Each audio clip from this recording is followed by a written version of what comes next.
শাকিব খানকে ভালোবেসে বিয়ে করেছিলেন অপু বিশ্বাস। এবার অনেকদিন পরে সেই শাকিব ইস্যুতে বিভিন্ন কথোপকথন তিনি বলেছেন। শাকিবের সাথে তার কাটানো জীবনগুলো কেমন ছিল, শাকিবের সাথে তিনি কিভাবে ঈদ কাটিয়েছেন এবং শাকিবের সাথে ব্যক্তিগত জীবনটা তার কেমন ছিল, সব কিছু মিডিয়াকে বলে দেওয়ার পরে মিডিয়াকে এখন উত্তপ্ত হয়ে গেছে। অপু বিশ্বাসের সেই বলা কথোপকথন এখন সোশ্যাল মিডিয়ায় ট্রেন্ডিংয়ে রয়েছে। অপু বিশ্বাস শাকিব খানের সম্পর্ক বাংলাদেশের সেরা একটা সম্পর্ক, আমরা প্রত্যেকেই হয়তো ইতিমধ্যে জেনেছিলাম, কারণ সিনেমাতে তাদের জুটি একদম সুপারহিট জুটি ছিল। কিন্তু হঠাৎ তাদের মধ্যে ডিভোর্স হয়ে গেছে, তো ডিভোর্স হয়ে যাওয়ার কারণও কিন্তু অপু বিশ্বাস মিডিয়াকে বলে দিয়েছেন। তো চলুন অপু বিশ্বাসের মুখ থেকে সেই কথোপকথনগুলো একটু মনোযোগ দিয়ে শুনে আসি। আমি আমি সালমান ভাইকে অনেক পছন্দ করতাম। এটা অনেক মেয়ে। আসলে এবং আসলেই মানে একজন হিরো বলো, সৌন্দর্যের জায়গা থেকে বলো, স্টাইল বলো, আর একজনকে পছন্দ করে জাফর ইকবাল স্যারকে। অবশ্যই। আচ্ছা, সালমান শাহ যদি কোনো ছবি রিমেক হয়, হুম। তোমাকে বলা হলো নায়িকা, হ্যাঁ, কোন ছবিটা করতে দেবে? জীবন সংসার। Wow. আর নায়ক কে থাকবে সেখানে? সালমান ভাই হলে তো খুবই ভালো, বাট আমি চাইবো শাকিব খান। ওকে, ফাইন। ওকে ফাইন, তুমি হালকা করে নিলা।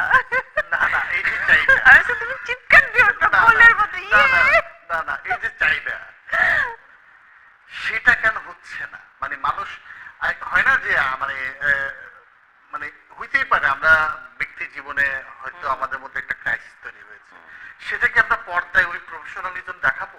না না না, একদমই না। তাহলে কি হওয়া উচিত? না, দেখো এটা কিন্তু আমার বা সাকিবের কথা বলতে পারো। আমি তুমি কি বলো, কখনো তোমার কি দেখিনি। মনে হয় না যে অনেক প্রযোজক পরিচালক চায়, তোমরা চাও না? আমি তো 100% চাই এবং তাহলে শাকিব প্রযোজক খান চায় না? না না না না, এটা আমার কাছে মনে হয় না উনি ওইরকম মানুষই নয়। আমার কাছে মনে হয় যে ওইরকম ভাবে যাচ্ছে না এবং পৌঁছাচ্ছে না। আমার মনে হয় একটা প্রপার ব্যাপারটা তো থাকে। So, এখন তো উনি অনেক বেশি ক্যালকুলেটিভ, সো প্রপার হয়তো বা কেউ জিনিসটা মেকই করতে পারেনি, আই থিঙ্ক। ওকে, বিভিন্ন জায়গায় যাও, অনেক মানুষ দেখে, অনেক ভক্ত আসে, ভক্তরা মানে ভক্তরা এই কাজ করে ফেলছে, এই পাগলামিটা কি? কিছুদিন আগে আমার বাসায় একটা মোবাইল ফোন গিফট এসেছে আচ্ছা। এবং মোবাইল ফোনের প্যাকেট থেকে শুরু করে কাগজপত্র সমস্ত জায়গায় চিঠি লিখা, মানে এদিকে ওদিকে এদিকে ওদিকে, কোথাও কর্নারে ধরো বাকি নেই, ধরো এভাবে তো একটা পেজ থাকে, লিখে হ্যাঁ, হ্যাঁ, লিখে হ্যাঁ। যায়, তারপর এদিকে তো একটু ফাঁকা হ্যাঁ, থাকে না, হ্যাঁ। ওইদিকেও লেখা হয়েছে। আর মোবাইলটা তোমার ছিল মনে হয় আইটেল, দাম লেখা ছিল আবার সেখানে।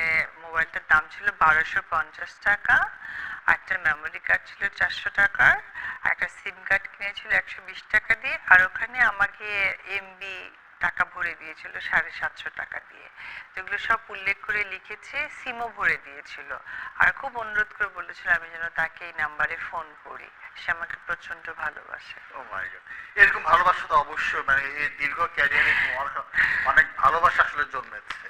আচ্ছা, আমরা স্বপ্ন দেখি না? দেখি। ঘুম ভাঙার পরে যাক আল্লাহ বাঁচাইছে, এটা স্বপ্ন ছিল, এরকম অদ্ভুত স্বপ্ন কি ছিল?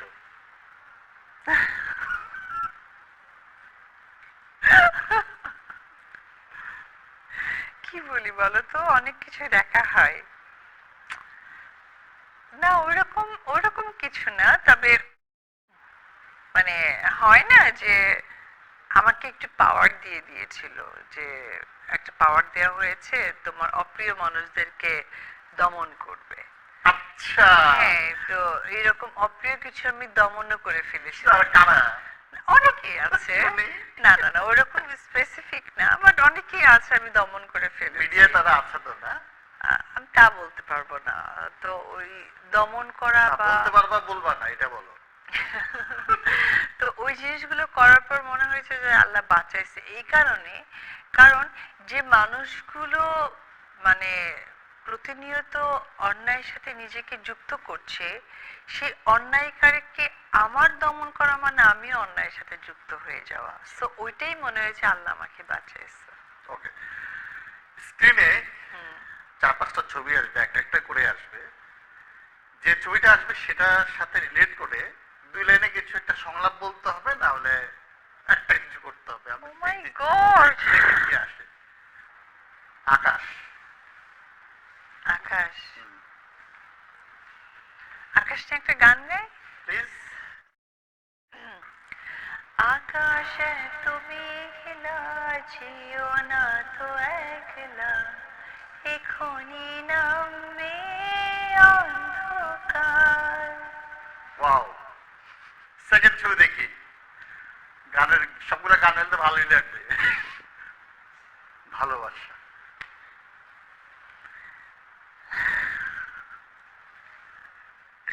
প্রেম ভালোবাসা দুইটাই। হ্যাঁ, তাহলে কি হইতে পারে? একটা সংলাপ তো হইতেই পারে না? সংলাপ, সংলাপ কি দিব? ভালোবাসা। It's 100% love, love, love, love. Okay fine. Thank পরের you. ছবি। নাচ ও, তোমার পছন্দের। হ্যাঁ। আহ, নাচের একটা প্রথমেই যে গানটা আমরা ছোটবেলায় ফার্স্টে শিখেছি সেটা হচ্ছে তোমার নাচ করি নাচ। না, বাপুরাম, ও বাপুরাম, বাপুরাম সাপুরে, কোথায় যাস বাপুরে, আয় বাবা দেখে যা। দুটো শব্দ এই নাচ ছোটবেলায় কেউ করেনি এরকম এমন নাই। কোনো নৃত্যশিল্পী নেই। ওকে, পরের ছবি দেখি। টাকা। এটা কোনো কথা? এটা সংলাপ দাও চৌধুরী সাহেব। আচ্ছা, তুমি তো আমার অনেক ভালোবাসো একটা ভাই, তাই না? এটা তোমার জন্য পাও না। ওকে সালামি। ওকে, দেখি পরের ছবি। এটা কোনো কথা? এর নিয়ে কি বলবা? সত্যি নিজেকে নিয়ে কখনো ভাবিনি। এটা খুব কঠিন একটা প্রশ্ন, একদম সত্যি কথা। আব্রাহামের মা। আব্রাহাম। Okay fine. ঈদ চলছে, তোমার অনেক সহকর্মী আছে, ক্যামেরা দিয়ে চোখ দিয়ে 5 জন তোমার সহকর্মীকে ঈদ মোবারক বলবা, নাম ধরে। কোন 5 জন? দেখো, সবার সাথেই কাজ সবার করেছি। সাথে? হ্যাঁ, তোমার অনেক প্রেম আছে সবার সাথে, বলো একজন একজন করে 5 জন। আচ্ছা, প্রথমেই আমার সহশিল্পী যাদের সাথে আমি কাজ করেছি তাদের সকলের উদ্দেশ্যে ঈদ মোবারক। ওকে। আচ্ছা, তারপরে আমার একজন সাংবাদিক বন্ধু আছে, রাহাত সাইফুল, তোমাকে ঈদ মোবারক। ওকে। আমার স্টাইলিং অ্যান্ড কোরিওগ্রাফিতে আছে কাদরি মাহফুজ, কাদরি ভাইয়া, তোমাকে ঈদ মোবারক। রিসেন্টলি কাজ করেছি একটা হিরোর সাথে, খুব ভালো একটা ছোট্ট একটা পারফরমেন্স করে ভালো নাম হয়েছে, আদর আজাদ, আপনাকে ঈদ মোবারক। আর আর আর আর কি, বলো। আর শিল্পী আমার বান্ধবী সিথি সাহা, তোমাকে ঈদ মোবারক। পাশে পাশে তোমার পুচকুটাকে ঈদ মোবারক। আর একজন বলতে হবে, একজন। আর একজন হচ্ছে আমার আমার ডিরেক্টর বন্ধন বিশ্বাস, তোমাকে ঈদ মোবারক। এই যে যারা এটা দেখছে হুম, তারা খুব সারপ্রাইজ হয়েছে। তাই? একজনকে মানে আশা করেছে। কে? তাই না? শাকিব খান? অবশ্যই। আচ্ছা, ওনার তো আফরান তো যেটা স্ক্রিনে নাই, সুতরাং ঘরের মানুষ, সারাক্ষণ ঈদ মোবারক বলা। সহকর্মী তো ভাই। অনেক হিরোই তো আছে, আমি তো মানে specific শাকিব বলছি। খানকে ঈদ মোবারক না, বিষয়টা তো এরকম। হ্যাঁ হ্যাঁ, শাকিব খানকে ঈদ মোবারক না। না অবশ্যই ঈদ মোবারক, কেন না? এটা তো 5 জনের কেন? 5 জন সহকর্মীর মধ্যে সে পড়লোই না। আমি ভেরি রিসেন্ট যাদের সাথে কাজ করেছি আমি আসলে তাদেরকে আচ্ছা ঠিক আছে, এখানে আসলে আমার পেছানো কিছু না, যেটা আমি অপশন দিই নাই এত। হ্যাঁ, হ্যাঁ। 5টা হলে অবশ্যই পড়ে যেত নাকি? হ্যাঁ, হ্যাঁ, আর 10টার অবশ্যই। মধ্যে পড়তো না। 10টার মধ্যে পড়ে যেত। পড়তো না। তুমি দেবদাসের একটা সংলাপ বলো, তোমার খুব পছন্দের একটা ছবি দেবদাস। হ্যাঁ, তা তো অবশ্যই। সেটাই। সেটা হচ্ছে শাকিব খান যখন মাথার মধ্যে একটা বাড়ি মারে বসে না, গিয়ে, দেবদাস দেবদাসের সমস্ত ডায়লগে অনেক বেশি টাচি।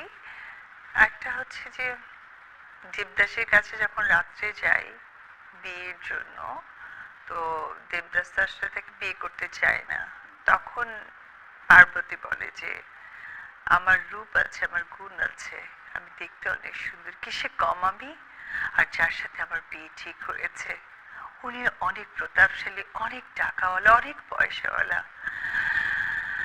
দেবদা, তুমি ভুলে যেও না, আমি কিন্তু এখন যাকে বিয়ে করব আর যার যার স্ত্রী আমি হতে যাচ্ছি, সেও কিন্তু তোমার থেকে কোনো অংশে কম নয়, বরঞ্চ বেশিই হবে। ওয়াও। আচ্ছা, এই বিশ্বাস অনেকজনের বিশ্বাস ভেঙেছে হয়তো, মানে বিশ্বাস মানে কি প্রেম, অনেকে প্রেম করতে চেয়েছে পায় না, এই বিশ্বাসের কার কে বিশ্বাস ভাগছে? এই শোনো, সব মিলে তো একটাই উত্তর, একটাই প্রশ্ন, তো দর্শক অলরেডি সব সব জানে। জানে না? আচ্ছা ঠিক আছে, যাই হোক, আমরা আর ভিতরে না যাই। না, যাই। সেটা হচ্ছে যে ফুটবল এখানে চলে এসছে, গোলবারও চলে এসছে, মানে এখন ফুটবল উন্মাদনা, যেহেতু 11 তারিখ থেকে 11 জুন থেকে আমরা বিশ্ব